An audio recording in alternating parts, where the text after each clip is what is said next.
a todos por haber venido, a todos también. Hoy tenemos con nosotros a Emilio Martínez Navarro, luego hablaré un poquito de él, de su currículum, que nos va a hablar sobre una palabra bastante curiosa y bastante rara, que sin embargo encierra un hecho que es habitual y además un hecho que es corrosivo, una actitud que es corrosiva. La palabra es aporofobia. Aporofobia, desconocida palabra. Y sin embargo la mayoría de nosotros la practicamos con mayor o menor intensidad, aunque no sepamos realmente lo que significa. Y eso que en 2017, la Fundeu, la Fundación del Español Urgente del BBVA, la proclamó como palabra del año. La practicamos casi todos, desconocemos su significado. ¿Pero qué es la aporofobia? Pues una palabra nueva, un neologismo acuñado en varios de sus artículos y libros por la filósofa española Adela Cortina. Básicamente podemos decir que la aporofobia es el miedo, el rechazo y la aversión a los pobres. ¿Pero por qué? ¿Por qué la pobreza, en especial extrema, nos produce ese rechazo? Sin duda nuestro ponente de hoy nos lo explicará con profundidad y detalle en unos momentos, pero yo me atrevo a aventurar algunas explicaciones de andar por casa. Porque, como afirma Adela Cortina, la aporofobia es el cimiento en el que se apoyan los sentimientos tan execrables como el racismo o la xenofobia. No se odia al extranjero por serlo, al miembro de una etnia diferente por el color de su piel. Poco importan atributos si el extranjero de otra etnia tiene dinero o, mejor aún, es rico. Pero si es pobre, extranjero o étnicamente diferente, o solo pobre, simplemente pobre, entonces será con toda probabilidad víctima de nuestro rechazo, objeto de nuestro miedo, incluso de nuestro odio, y se convertirá en poco menos que un fantasma invisible e ignorado por la mayoría. ¿Por qué, repito? Pues quizá porque su visión despierta en nosotros un temor, el de poder descender al infierno que representan, a la pobreza extrema que siempre acecha a quienes no gozan de la riqueza ni de la posición suficientes para alejar cualquier temor. Es decir, a nosotros, a la inmensa mayoría de la población, a quienes no somos ricos. Y este temor se traduce en un efecto imán, pero inverso. Al castigo de la pobreza se suma el del rechazo, el de dejar de formar parte de la comunidad, el de convertirse casi en un apestado que los demás intentan mantener alejado o escondido, porque molesta a la vista y desencadena nuestros más profundos miedos y temores. Y ese rechazo es, en palabras de las víctimas de la aporofobia, lo peor de todo lo que deben soportar y sufrir. La pobreza, la miseria, son malas, muy malas. Pero el dejar de ser persona, la falta de humanidad y de empatía de sus conciudadanos, de quienes en algún momento fueron partes alícuotas del conglomerado social junto a ellas, de sus congéneres, todo ello duele mucho. Y poca gente puede explicar mejor este fenómeno que el doctor Emilio Martínez Navarro, profesor titular de Filosofía Moral y Política, ascendido, catedrático de Filosofía Moral y Política de la Universidad de Murcia, investigador visitante en numerosas universidades, tanto estadounidenses como iberoamericanas, miembro de diversas asociaciones y fundaciones especializadas en cuestiones éticas y prolífico autor de libros y artículos en los que la ética, en sus variadas facetas, ocupa el lugar preeminente. Hacer un listado de su impresionante currículo sería largo y nos llevaría a una sencilla conclusión. Emilio Martínez Navarro es una de las personas con mayor autoridad y reconocimiento que puede hablarnos del tema que nos ocupa. Y es también un viejo amigo de nuestro foro, con el que ha colaborado en varias ocasiones. Y ahora tiene la palabra el doctor y catedrático Emilio Martínez Navarro. Gracias.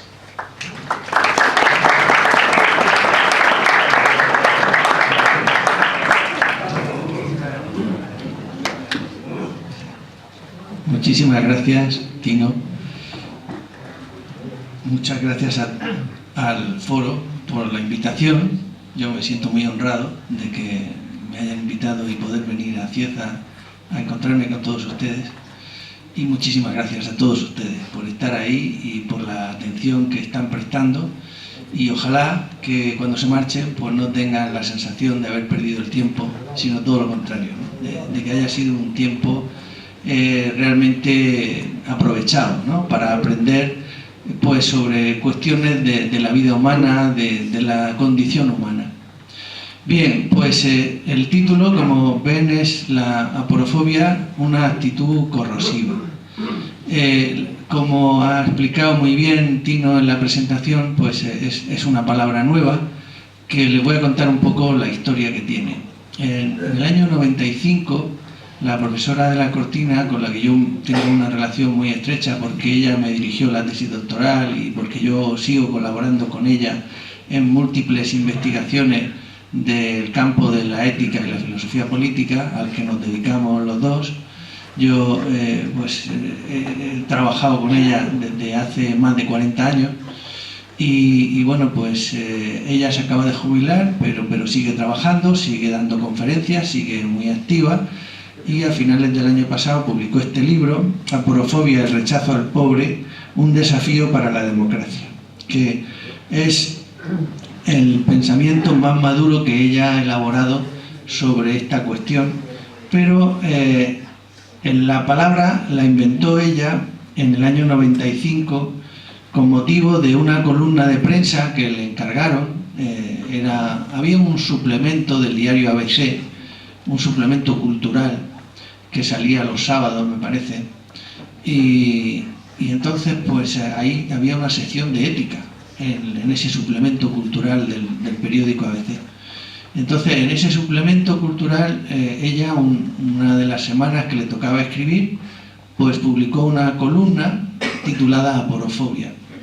Y comentó en esa columna, y lo ha vuelto a repetir en muchas ocasiones y también en el libro, que ella estaba extrañada de que cuando llegan determinadas personas extranjeras a nuestro país, se las recibe con los brazos abiertos, si son ricas, si vienen, por ejemplo, a jugar a fútbol o si vienen a un equipo de baloncesto, y da igual si son extranjeros, si son de otro color de piel, si son de otra raza, de otras etnias, todo eso da lo mismo si vienen a aportar algo, si vienen a hacer algo que a nosotros nos conviene, por ejemplo, reforzar nuestro equipo de fútbol, o lo que sea. Pero si esas personas de otra raza y de otros pueblos y con otras lenguas, en fin, de otras culturas, vienen pues a buscarse la vida, vienen a buscar un empleo, a salir de la miseria, entonces ya no se les recibe con los brazos abiertos, ya se les recibe con recelo, se les recibe pues con rechazo.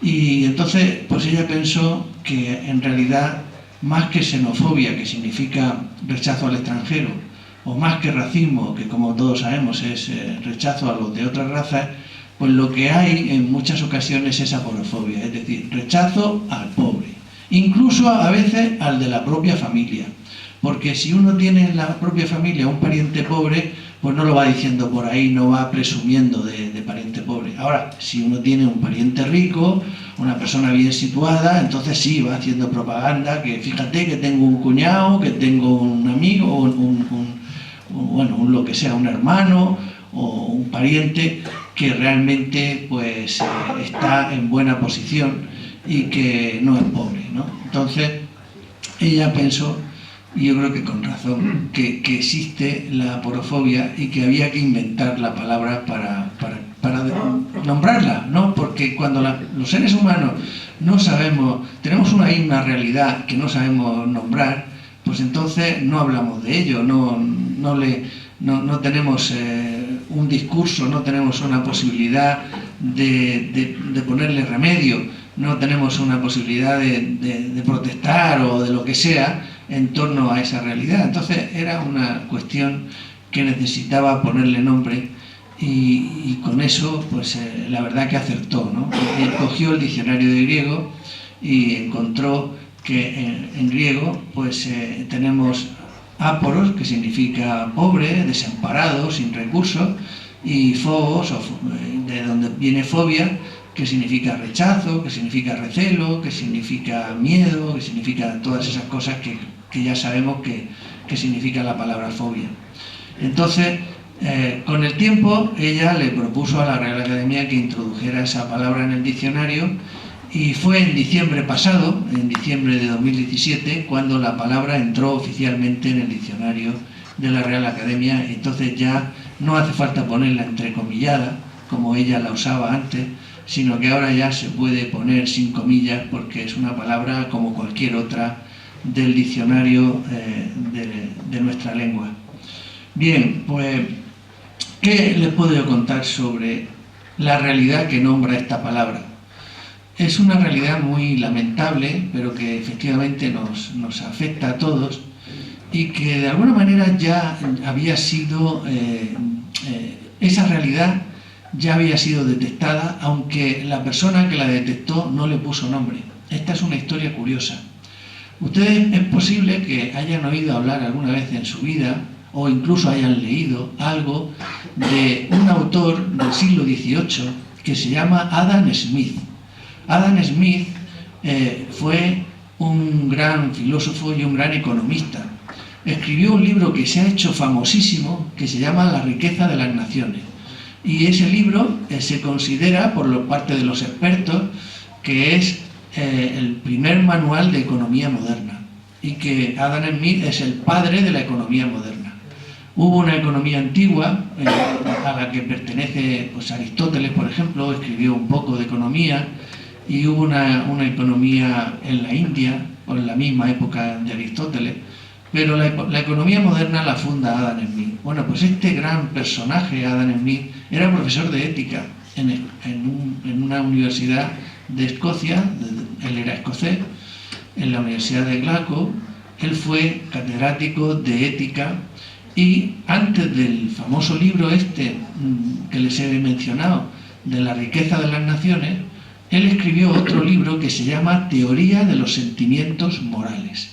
Y en ese libro de la teoría de los sentimientos morales, él, el capítulo 3, le pone un título larguísimo, que yo les voy a leer ahora.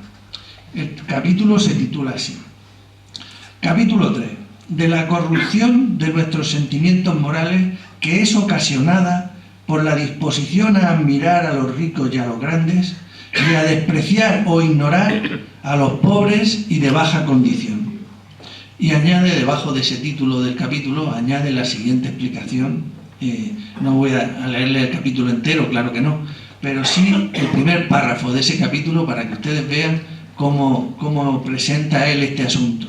Dice Adam Smith: esta disposición a admirar y casi a idolatrar a los ricos y poderosos, y a despreciar o como mínimo ignorar a las personas pobres y de modesta condición, aunque es necesaria para establecer y mantener la distinción de rangos y el orden social, es al mismo tiempo la mayor y más extendida causa de corrupción de nuestros sentimientos morales.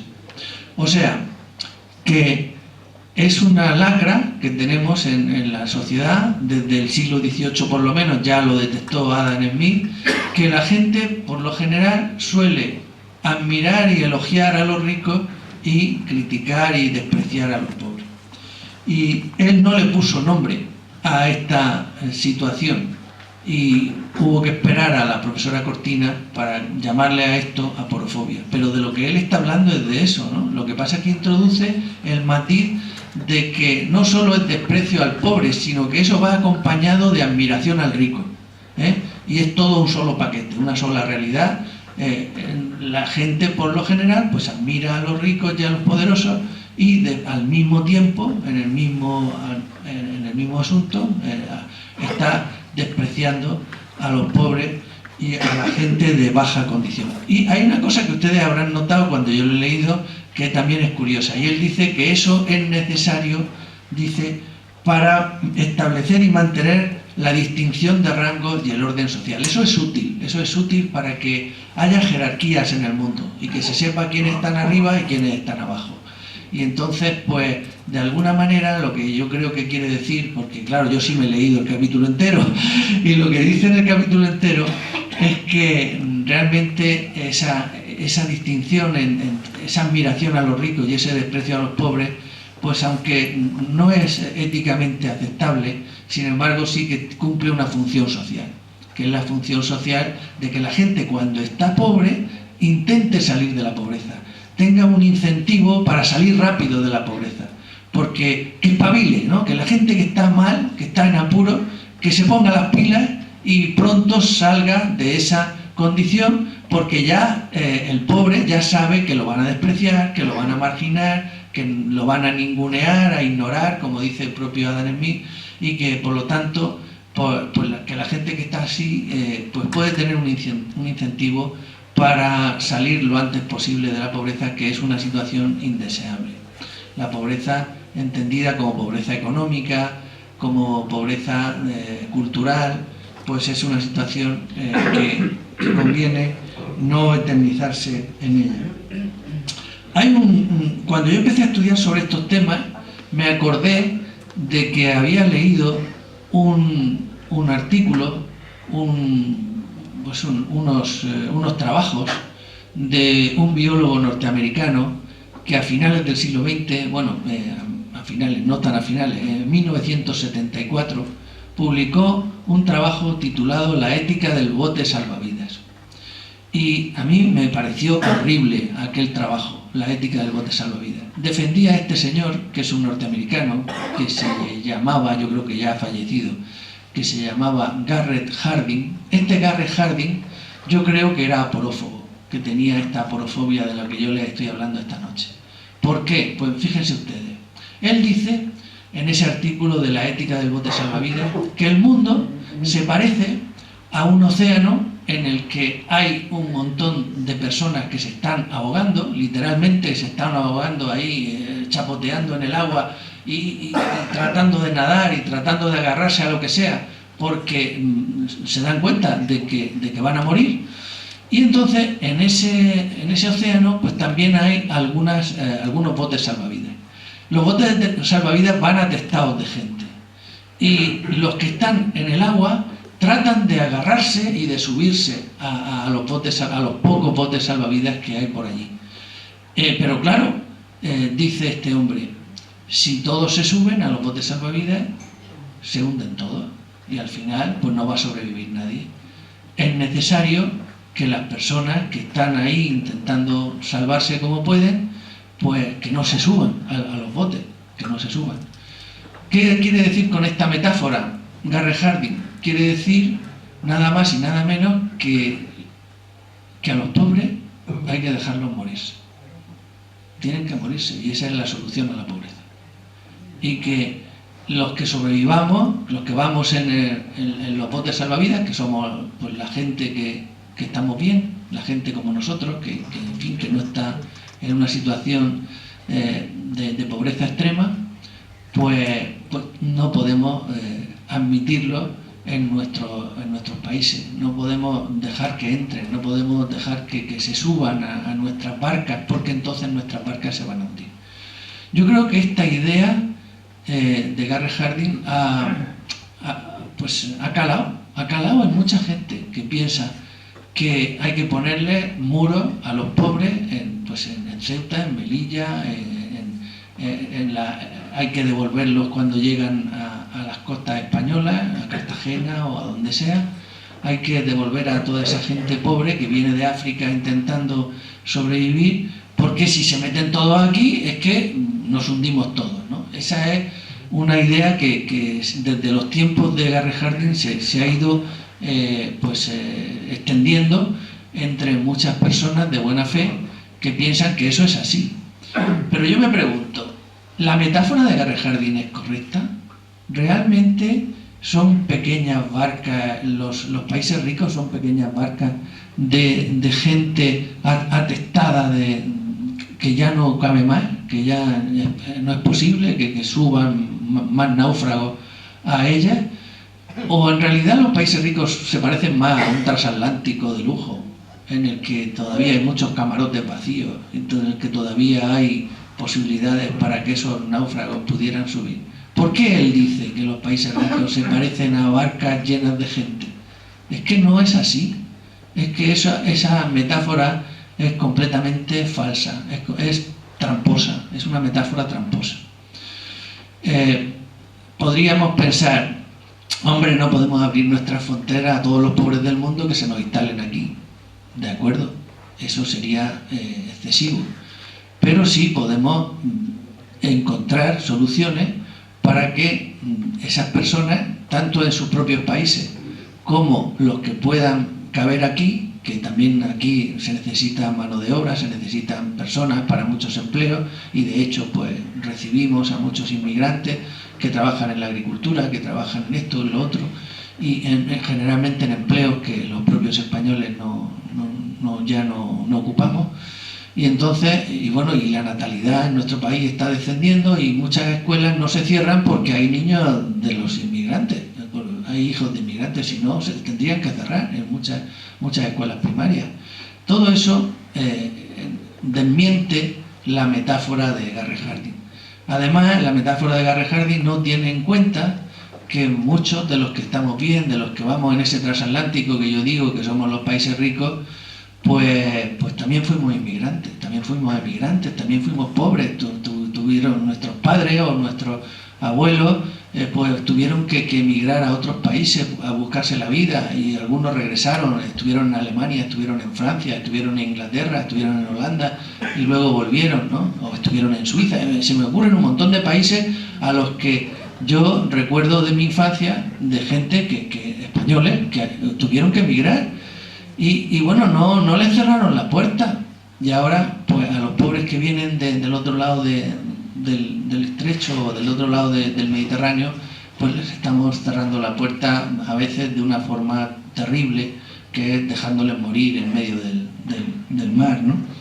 Entonces, esto de la aporofobia es una situación que tiene que ver también con la actitud que estamos manteniendo con las personas que vienen en apuro a buscarse la vida, como hicieron nuestros parientes en otras épocas.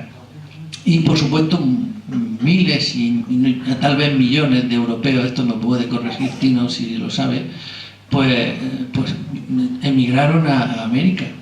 ¿Cuántos millones de europeos emigraron a América a buscarse la vida cuando estaban en apuro, ¿no? Y no se les cerró la puerta, se les admitió allí, hicieron vida allí y ya pues muchos de ellos se quedaron allí. Y pues tendríamos que tener un poco de sensibilidad con este asunto. ¿En qué se basa esta aporofobia que a veces está tan extendida en algunos sectores sociales? Yo creo que entre ustedes no, porque yo creo que en general, pues las personas que me están escuchando ya están sensibilizadas sobre este tema, ¿no? Pero las personas que no están aquí, muchas que están por ahí fuera en sus hogares y en sus casas, y que tienen determinadas ideologías así un poquito peligrosas, ¿no? Pues son personas que sí, que pueden tener un sentimiento xenófobo, aporófobo y todas las fobias de este tipo. Racistas también los hay en España, desgraciadamente. Hay ese tipo de personas, pues tenemos que convivir con ellas, pero están equivocadas en muchas cosas. Voy a intentar demostrar por qué están equivocadas. Ante todo, la aporofobia es un prejuicio. El prejuicio de que los pobres son culpables de su pobreza, de que los pobres están ahí porque se lo merecen. Están en una situación de pobreza, de apuro, porque se la han ganado, ¿no? Entonces, ¿esto es así o no? Bueno, yo creo que en general no. En general, la pobreza es producto de falta de oportunidades en la vida. Muchas personas se heredan la situación de pobreza de sus padres y ya desde su infancia pues tuvieron una infancia muy paupérrima, muy mala, con mala alimentación, con mala educación, y todo eso pues va minando la vida de una persona, y a lo mejor pues ya de adulto sigue siendo pobre, cae en una adicción, por ejemplo en el alcoholismo o en la droga o cosas por el estilo, y muchas de estas personas desgraciadamente acaban mal. Pero si hubieran tenido oportunidades para salir de ahí, pues oportunidades educativas, oportunidades de buena alimentación, oportunidades de tener una vida un poco más sana, pues a lo mejor no hubieran caído en esa situación que les ha llevado a una muerte prematura o a una situación indeseable.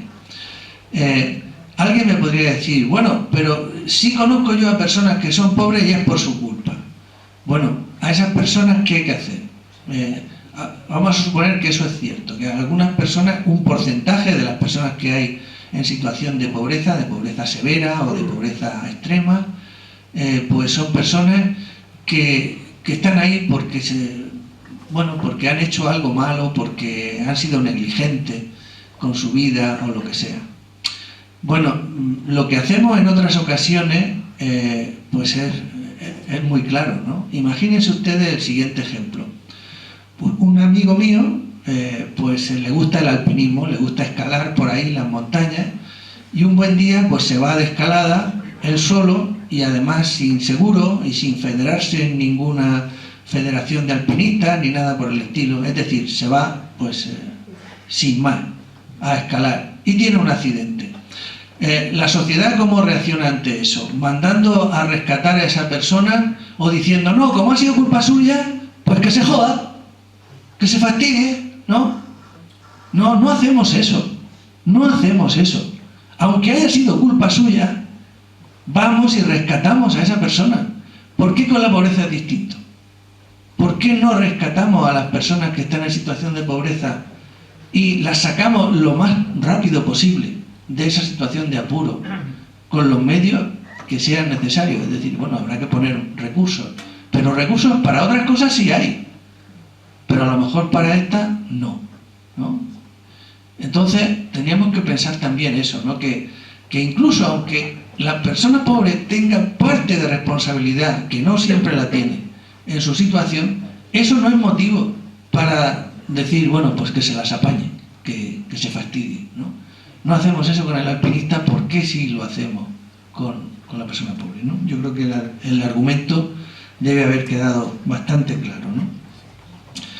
Bueno, pues entre las causas de la aporofobia hay una que creo que ha mencionado Tino en la presentación, que es la mala conciencia. Es decir, no, nosotros podemos pensar que una de las causas del rechazo al pobre es que la pobreza nos está dando una mala imagen de nosotros mismos, una imagen de un sistema social que no funciona o que tiene grandes fallos, que comete grandes injusticias. Y entonces, pues, esa mala conciencia nos lleva a decir, bueno, pues mejor de este asunto no hablamos de la pobreza, no hablamos de la mendicidad, no hablamos de los sin techo, no hablamos de la gente que está muy mal, no hablamos de los refugiados, no hablamos de los inmigrantes, todo eso como si no existiera, porque no queremos tener que comprometernos para tener que transformar la realidad. Entonces tenemos esa comodidad de decir, bueno, pues yo me instalo en mi vida cotidiana, en mi rutina, y bueno, y esas personas pues ya se buscarán la vida, ¿no? Eso es signo de fracaso social, de que hemos fracasado como sociedad en este punto. En otros no, en otros somos una sociedad boyante, pero en el trato que damos a las personas pobres pues podemos tener todavía mucho que mejorar.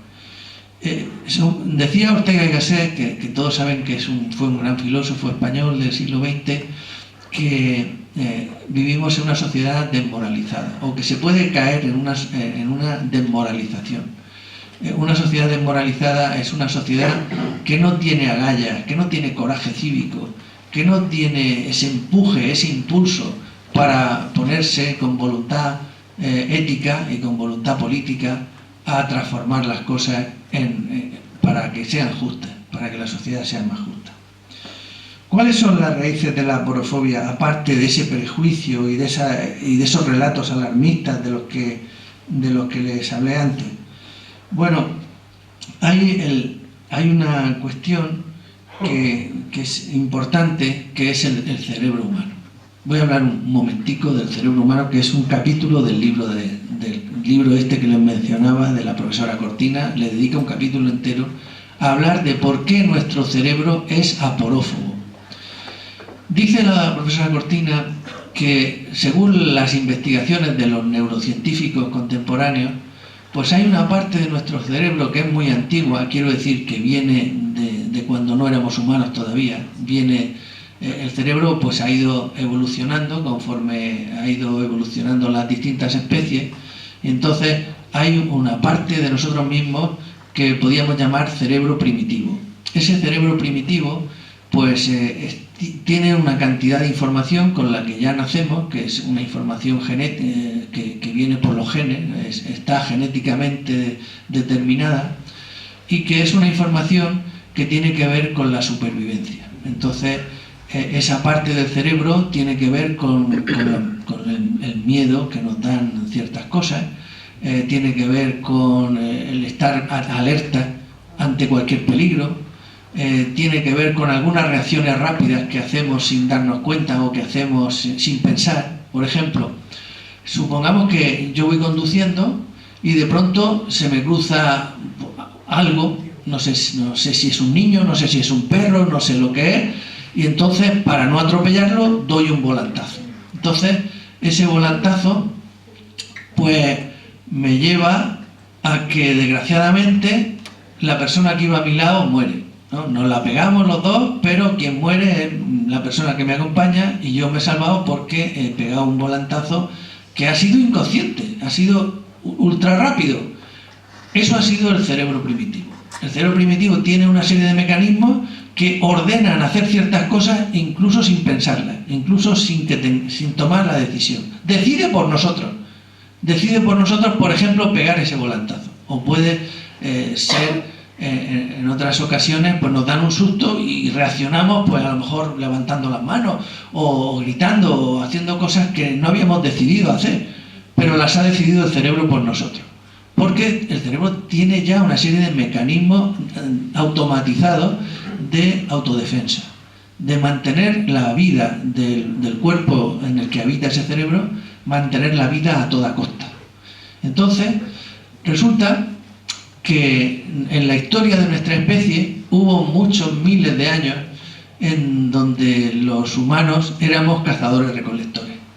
Esto está documentado y está demostrado que fue así, ¿no? La mayor parte de la historia de la humanidad ha transcurrido en esa etapa en la que éramos cazadores-recolectores, y la parte en la que hemos dejado de serlo y que ya cultivamos la tierra y tenemos ganado, en fin, la agricultura y la ganadería tienen unos 10.000 años. Corrígeme si me equivoco. 13.000, me dice aquí el compañero experto. Pero no es mucho. Es, comparado con todos los siglos y milenios anteriores, es nada, es un instante. Entonces, la mayor parte de la historia de la humanidad éramos cazadores-recolectores. Por cierto, un paréntesis para contar una anécdota que a mí me resulta un poco graciosa. Cuando yo explico en la universidad algunas asignaturas de ética de las profesiones, pues siempre hay algún gracioso, alguna graciosa, que levanta la mano y dice: profe, la profesión más antigua del mundo es la prostitución, como todo el mundo sabe. Y yo le digo: no, perdona. La profesión más antigua del mundo es cazadores-recolectores. Eso es lo que fue la humanidad durante miles y miles de años, cazadores-recolectores. Luego ya vendrían otras cosas. Pero no es eso que se dice, la prostitución es el oficio más antiguo del mundo. Mentira. No. ¿Cuál es el más antiguo del mundo? Cazadores-recolectores. Esa es la verdadera profesión más antigua del mundo. Pues bien, en esos siglos en los que fuimos eso, vivíamos en pequeñas tribus. Los expertos dicen que de unas 150 personas, tribus nómadas, que iban haciendo eso que estoy diciendo, cazar y recolectar. Y tenían que ir moviéndose de un sitio a otro porque se acababa la caza en un sitio y tenían que irse a otro a buscar caza nueva, o tenían que recolectar en otro sitio. Y entonces iban cruzándose con otras tribus. Y cuando había esos cruzamientos con otras tribus, pues a veces había guerra, había lucha entre ellos, se mataban, se robaban, en fin, se trataban con hostilidad. No siempre, pero en muchos casos sí. Y entonces nuestro cerebro fue desarrollando un cierto miedo al extraño, que es la base de la aporofobia. Que es también la base de la xenofobia. En general, recelo al otro, al diferente, al que no es como uno, al que no es de nuestra tribu, al que no es de nuestro color, al que no es de nuestra cultura, al que no habla nuestra lengua, al que es diferente. El miedo al diferente lo llevamos muy arraigado en nuestro cerebro. Y entonces cuando nosotros vamos a un país extranjero, pues recelamos de muchas cosas. Y aparte de que estemos un poco perdidos, es que el hecho de estar tratando con extraños nos pone nerviosos. Estamos continuamente, o por lo menos a mí me ha pasado así, comparando cómo son las cosas en nuestro país con cómo son las cosas en ese país de llegada, ¿no? Entonces estamos en una situación en la que lo extraño nos da un poco de miedo, Ustedes recordarán aquellas películas de vaqueros en las que llegaba un forastero al pueblo y se le recibía mal, ¿no? Este es un forastero, ¿no? Este hay que tener cuidado con él. Entonces, esa es la base de la aporofobia, que la llevamos profundamente arraigada. Entonces, hay algunos expertos de estos que estudian el cerebro que dicen, bueno, pues ya hemos descubierto cuál es la ética que debe practicar la humanidad. Si llevamos una ética en el cerebro que dice, ama a los que son como tú y rechaza y recela de los extraños, pues eso es lo que llevamos en el cerebro, eso es lo que tenemos que hacer, puesto que la naturaleza ya nos está diciendo cuál es nuestra conducta correcta. Eso es lo que la naturaleza nos ha puesto dentro, pues para adelante, ¿no? Ya hemos descubierto la ética mundial, la ética que tiene que tener todo el mundo en todas partes.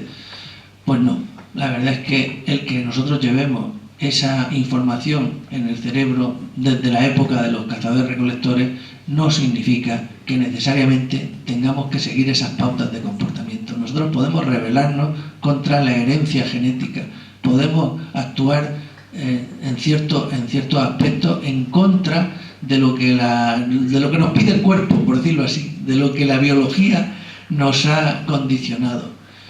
Y si no hiciéramos eso, pues no seríamos racionales, no seríamos inteligentes. Ser inteligente es, entre otras cosas, dar respuesta a los problemas que nos rodean. Y hoy lo que necesitamos es una ética mundial contra el cambio climático, contra la contaminación, contra el hambre, contra las guerras. Necesitamos una ética mundial de armonía entre todos los pueblos de la Tierra. Y si adoptamos esa ética cerebral que viene de otra época distinta en la que éramos cazadores-recolectores, y que esa ética lo que viene a decir es ama a los que están contigo y odia a los extraños. Bueno, si adoptamos esa ética, para ahí vámonos. No podríamos entonces resolver los grandes problemas globales, mundiales, que tenemos que afrontar. Entonces, sería estúpido, no inteligente, sino estúpido, seguir esa ética que supuestamente llevamos en el cerebro. Además, hay que decir otra cosa, y es que es verdad que cuando nacemos llevamos de serie en nuestro cerebro una serie de unas informaciones, unos circuitos neuronales que nos impulsan a comportarnos de determinada manera, por ejemplo, con cierto recelo a los extraños. Eso es así, no lo vamos a negar. Pero también es cierto que, según los expertos, el cerebro humano tiene un 70% preparado para la educación. Tiene un 30% que ya viene, digamos, grabado. Y un 70% que tiene que ser rellenado por la cultura, por el lenguaje, por la educación, por la ética, por la filosofía, por la ciencia, por todos esos conocimientos que vamos adquiriendo a lo largo de la vida y también por la propia experiencia que vamos teniendo a lo largo de la vida. Entonces, nuestro cerebro dicen los expertos, que es muy plástico, muy plástico. ¿Esto qué significa? Pues que puede moldearse, que puede cambiarse, que sí que hay cosas ahí que las llevamos muy arraigadas, pero las podemos cambiar, porque ese 70% que aporta la educación, que aporta la crianza, primero en la casa, luego en la escuela y ya luego en la vida, toda esa información que nos llega a lo largo del proceso vital, pues va a compensar esa otra información que traíamos grabada y que no tiene por qué ser la que necesariamente rija nuestro comportamiento. Hay un filósofo del siglo XX al que yo le tengo mucho cariño, que se llama John Rawls, ya murió ya en el año 2002. Yo tuve la suerte de conocerlo en uno de esos viajes que hice a los Estados Unidos, y mi tesis doctoral fue sobre el pensamiento de John Rawls. Entonces es un autor con el que simpatizo y además conozco muy bien cómo pensaba. Él decía que en la vida humana hay dos loterías: la lotería social y la lotería natural, o mejor dicho, al revés, ¿no? La lotería natural y la lotería social. La lotería natural, que es la más básica, es la responsable de que cada uno de nosotros nos haya tocado pues un sexo, masculino o femenino, nos haya tocado pues un cierto color de piel, nos haya tocado pues una cierta estatura que no vamos a poder sobrepasar por mucho que nos alimentemos, pues llega un momento en que crece lo que los genes te permiten, lo que los genes de tus padres te permiten, padres, abuelos, en fin, los genes heredados te permiten.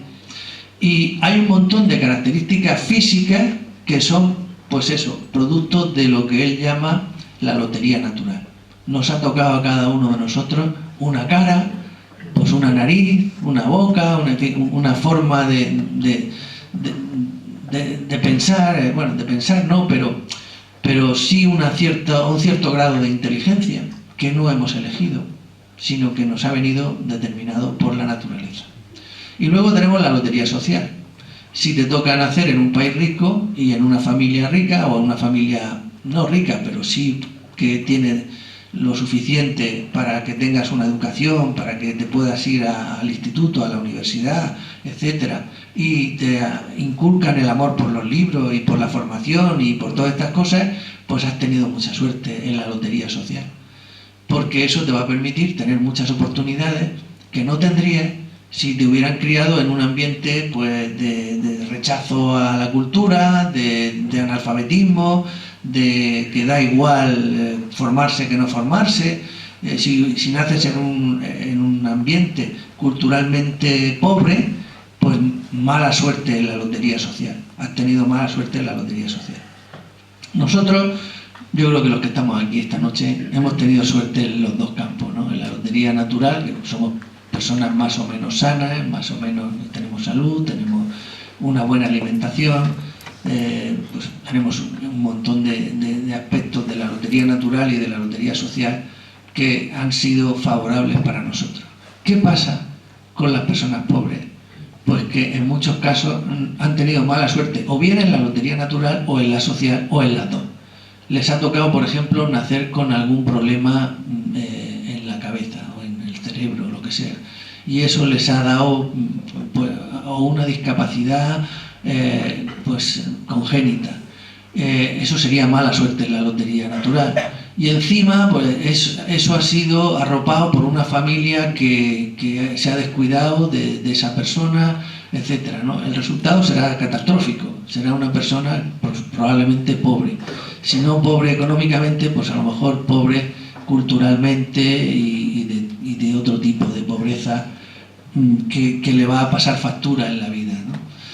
Y entonces lo que termina diciendo este autor, que yo le tengo tanto cariño, es que no es justo. Es un autor que le preocupaba la justicia, ¿no? El concepto de justicia en filosofía. Entonces su teoría de la justicia, su teoría filosófica de la justicia, es que ni las personas que hemos tenido mucha suerte en la lotería natural y social, ni las personas que han tenido peor suerte, pues se les debe ni premiar ni castigar por una cosa o por la otra. Castigar a una persona que ha tenido mala suerte en la lotería natural y social, pues haciéndole pagar con una situación de pobreza, con una situación de miseria, con una situación indeseable, pues es injusto. Y darle demasiados méritos a la persona que le ha sido todo fácil por la lotería natural y por la lotería social es también injusto, porque esa persona, para poder llegar a donde ha llegado, no solamente ha tenido suerte, sino que ha tenido mucho apoyo de muchas personas. Las personas que estamos aquí, que hemos tenido esa suerte de la lotería social y natural, pues hemos tenido apoyo de nuestros padres, de nuestros vecinos, de nuestros parientes, de nuestros maestros y maestras, en fin, de un montón de gente que yo por lo menos así lo siento, a la que le debemos mucho.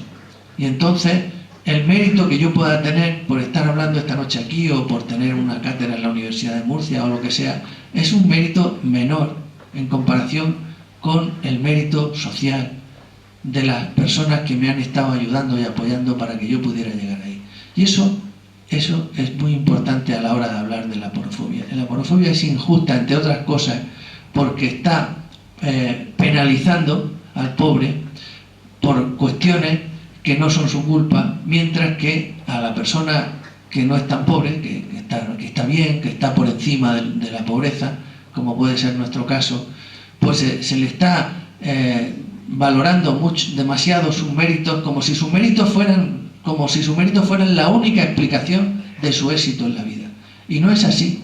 El éxito en la vida no se tiene solo por el mérito que uno pueda, el esfuerzo que uno haya podido tener, sino sobre todo por el apoyo que te han brindado pues una gran comunidad de personas a lo largo de muchos años. Hay otra obra voy acabando ya, porque me estoy pasando de tiempo. Hay otra obra de la profesora Cortina del año 98 que tiene un título muy curioso. Se titula Hasta un pueblo de demonios y lleva un subtítulo que es Ética pública y sociedad. Pero el título es Hasta un pueblo de demonios. ¿De dónde sacó ella ese título? Lo sacó de un filósofo del siglo XVIII muy conocido, muy famoso, que se llama Manuel Kant, que en una de sus obras, que se llama La paz perpetua, Kant dice que si hubiese un pueblo de demonios, es decir, de personas superegoístas, que solo van a lo suyo, exclusivamente a lo suyo, y que no tienen en cuenta nunca a los demás, a ese tipo de personas vamos a llamarles demonios estúpidos. Si hubiera un grupo de demonios estúpidos, pues no sobrevivirían, porque se pondrían a pelearse entre ellos y rápidamente desaparecerían, no tendrían. En cambio, un grupo de demonios inteligentes, dice Kant, se pondrían de acuerdo en que hubiese un Estado de Derecho.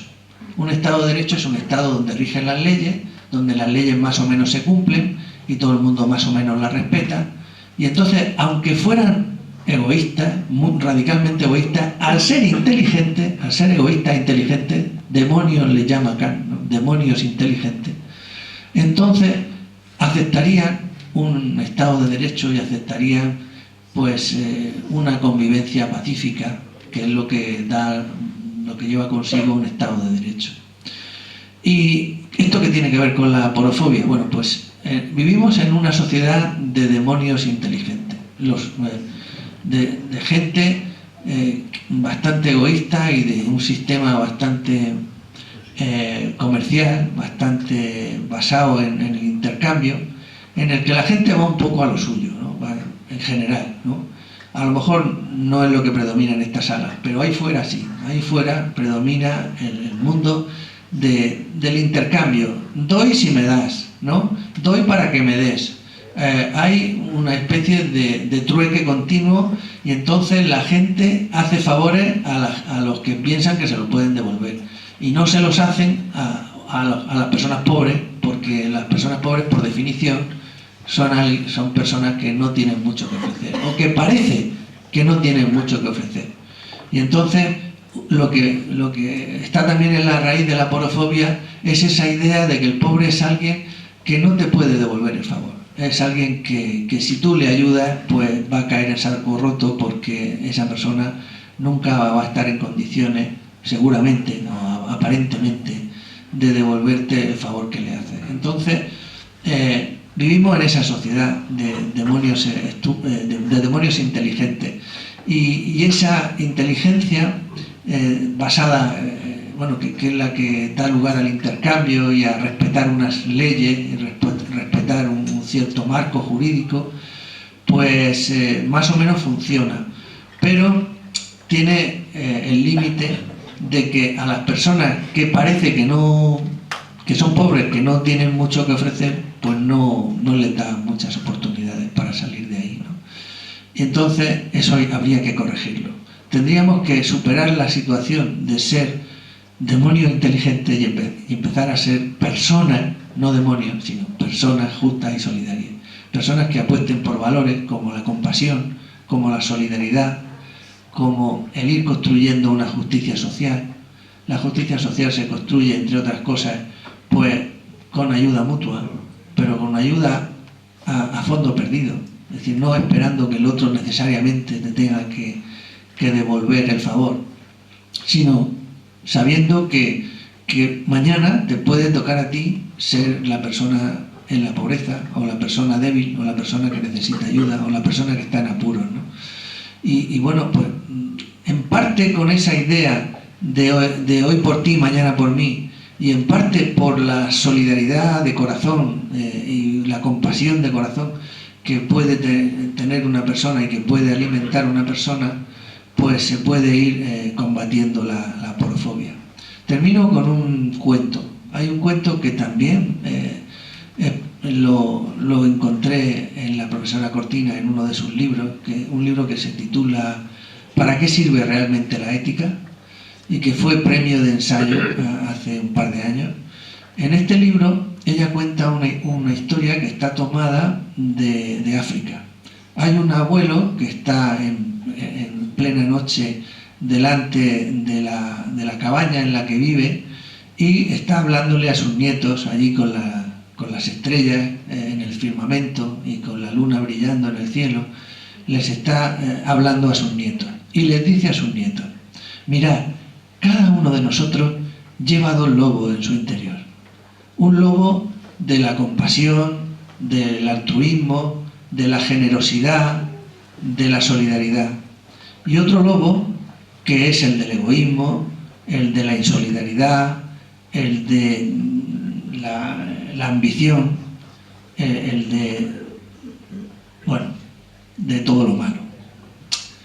Y dentro de cada uno de nosotros, esos dos lobos se pasan la vida peleando el uno con el otro. Y se queda callado el abuelo y uno de los nietos, muy espabilado, pregunta: abuelo, ¿y quién de los dos va a ganar esa pelea entre ellos? Y el abuelo les dice: el que alimentéis. El que alimentéis. Todos nosotros llevamos esos dos lobos dentro. Y el que alimentemos es el que va a ganar. Lo que yo creo es que la aporofobia desaparecerá primero cuando haya muchas más personas que alimenten el lobo de la generosidad, de la compasión, de la solidaridad. Eso por un lado. Y también desaparecerá cuando desaparezca la pobreza. Cuando en el mundo ya no haya más pobreza, pues no habrá aporofobia, porque no habrá pobres de los que recelar o a los que rechazar. Muchísimas gracias.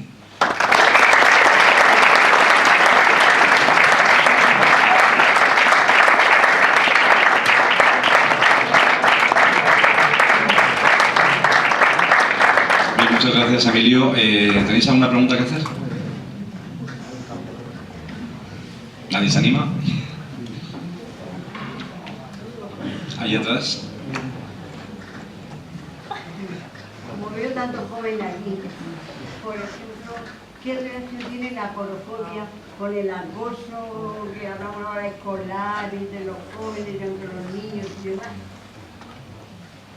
Porque lo peor que veo es ya no solamente la aporofobia como rechazo, sino que llega a la agresión, que pase del rechazo a la agresión.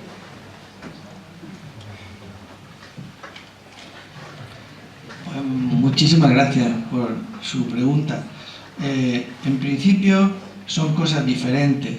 El acoso en la escuela se puede dar entre personas de la misma condición social. Yo lo viví de niño.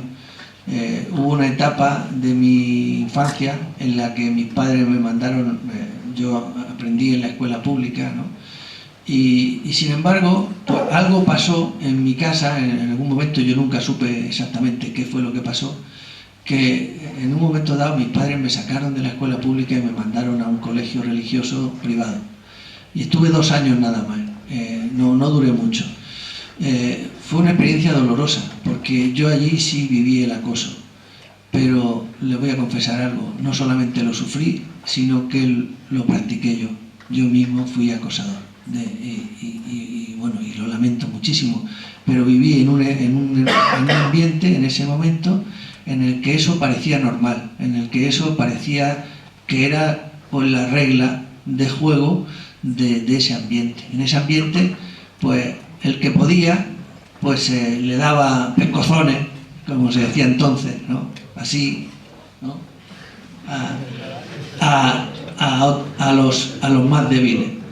Entonces no era una cuestión de que el otro fuera pobre o que tuviese aspecto de pobre, era simplemente que se le veía débil. Entonces, este es débil, yo voy a demostrar que soy más fuerte. Entonces, como soy más fuerte, le voy a atizar. le voy a pegar a este, ¿no?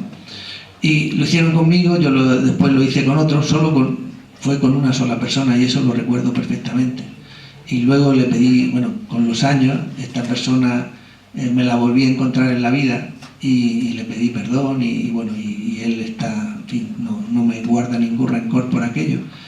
Pero es una triste historia, esa la del acoso. Me acaba usted de remover por dentro un asunto que a mí me duele, porque todavía cada vez que lo recuerdo pues me emociona, ¿no?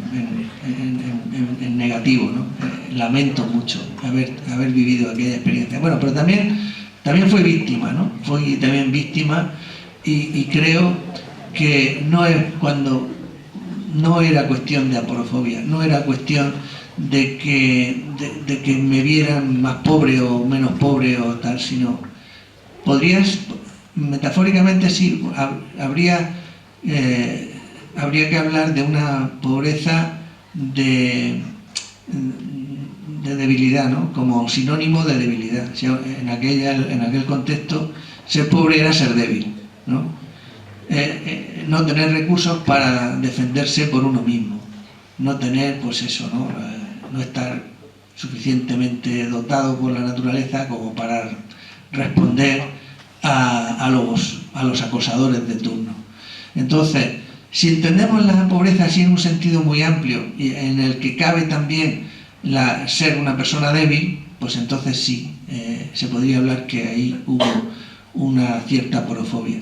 Pero si lo entendemos en el sentido habitual de la palabra, que es pobreza económica, pues entonces no tiene nada que ver una cosa con la otra, sino que se puede haber acoso entre gentes de la misma condición social y sin que haya unos de mejor condición social abusando de los de peor condición.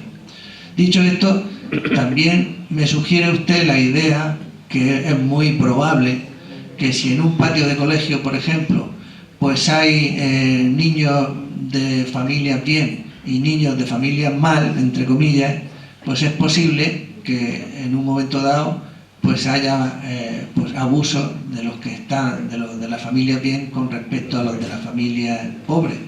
Y entonces ahí pues habría también un componente de aporofobia en esos abusos. Pero no necesariamente los abusos comportan necesariamente aporofobia, en mi opinión. Más preguntas.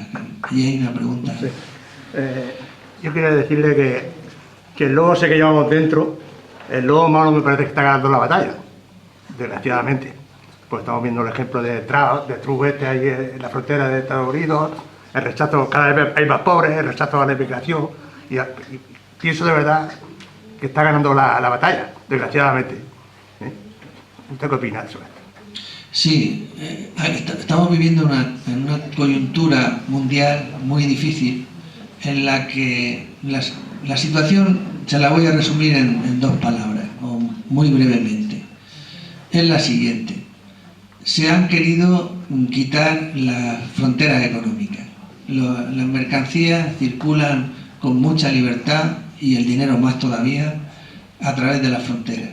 Entonces se quitan las fronteras, todo el capital y las mercancías circulan con mucha facilidad, al mismo tiempo se ponen muros para las personas. A esas no se las deja circular tan libremente como las mercancías y mucho menos tan libremente como al capital. Entonces, eso se llama globalización, mundialización, se le está llamando proceso de mundialización y se manifiesta también en que las grandes empresas pues se llevan la fabricación a otros países y muchas empresas pues ya desmantelan las fábricas que tenían aquí y se las llevan a otros lugares. Y entonces se está creando mucho malestar en ese proceso de globalización. Malestar, por ejemplo, cuando cierra una empresa de los países ricos y se abre una parecida en un país pobre, donde allí la mano de obra es barata y donde allí los controles de contaminación son menores o inexistentes. Las empresas están abusando de ese poder que tienen de deslocalización, de llevarse la producción a otros sitios. Entonces, eso crea un malestar en lugares, en los países ricos, ¿no? En los países como el nuestro, que cada vez que se cierra una empresa, por deslocalización, porque se llevan la producción a otro sitio, pues aquí nos quedamos con mucho desempleo y con una sensación de que va a ser de nosotros, ¿no? Una sensación de miedo al futuro. Entonces, ese miedo es el caldo de cultivo para un Trump o para un Bolsonaro ahora en Brasil, o en general para los líderes populistas que están apareciendo por el mundo. Es también una de las causas del abandono de Gran Bretaña de la Unión Europea. Ellos quieren estar en la globalización, pero no tener que pagar las consecuencias de estar en la globalización. Todos los países del mundo actualmente quieren eso, quieren estar en un mercado mundial en el que las mercancías y el capital se mueven con mucha rapidez, con mucha facilidad, pero que no les afecte a los puestos de trabajo en sus propios países. Claro, eso no puede ser. Si se cambian las reglas de juego de la economía para tener globalización, pues luego eso trae consigo pues paro en algunos sitios donde no lo había, y protestas y miedo al futuro. Y entonces aparecen los populismos, y aparecen la xenofobia, y aparecen pues todas esas consecuencias negativas a las que usted se refería. Y el caso es que la solución a eso es que haya mayor justicia mundial, es decir, que los países se vayan poniendo de acuerdo en que esté donde esté la producción, las personas tienen que tener pues su futuro mínimamente asegurado, tienen que ser tratadas con todos sus derechos, con toda su dignidad de persona. Ahora, el 10 de diciembre, vamos a celebrar el 70 aniversario de la Declaración Universal de los Derechos Humanos, que es, en mi opinión, uno de los acontecimientos históricos más importantes de toda la historia. Es la primera vez que un grupo de países se pusieron de acuerdo en que no tiene que haber ya Tercera Guerra Mundial, no tiene que haber ya más conflictos entre los países del mundo, sino que tiene que haber un acuerdo por el cual vayamos teniendo paz en todo el planeta y vayamos teniendo respeto a los derechos humanos en todos los rincones del planeta, en todos los países. Y ese respeto se basa, según dice la propia declaración, en el reconocimiento de la dignidad de la persona.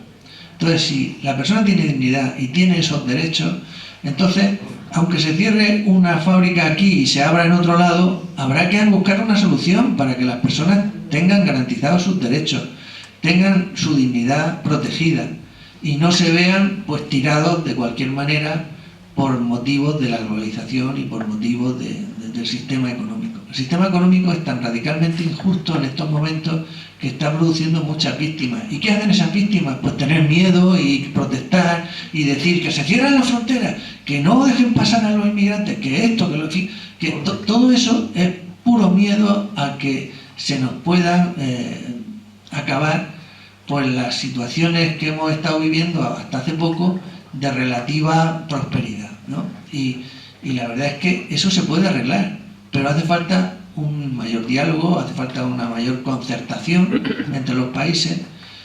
La propia Unión Europea es un ejemplo de cómo países que estaban separados han intentado unirse en una unión, en un país más grande llamado Europa, que de alguna manera pues sirva para que no estemos solos en el mundo, para que podamos ir ampliando las fronteras en lugar de cerrarlas, en lugar y vayamos teniendo pues mayores posibilidades de ayuda mutua. En Murcia, concretamente, hemos estado recibiendo fondos FEDER. Ustedes saben lo que son los fondos FEDER, ¿no? Los fondos que da la Unión Europea a las regiones más pobres.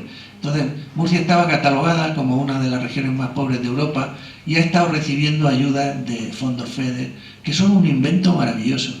Pero qué maravilla sería que esos fondos FEDER se ampliaran a la humanidad entera. O sea, que hubiese fondos FEDER pues, para África, por ejemplo, para toda África.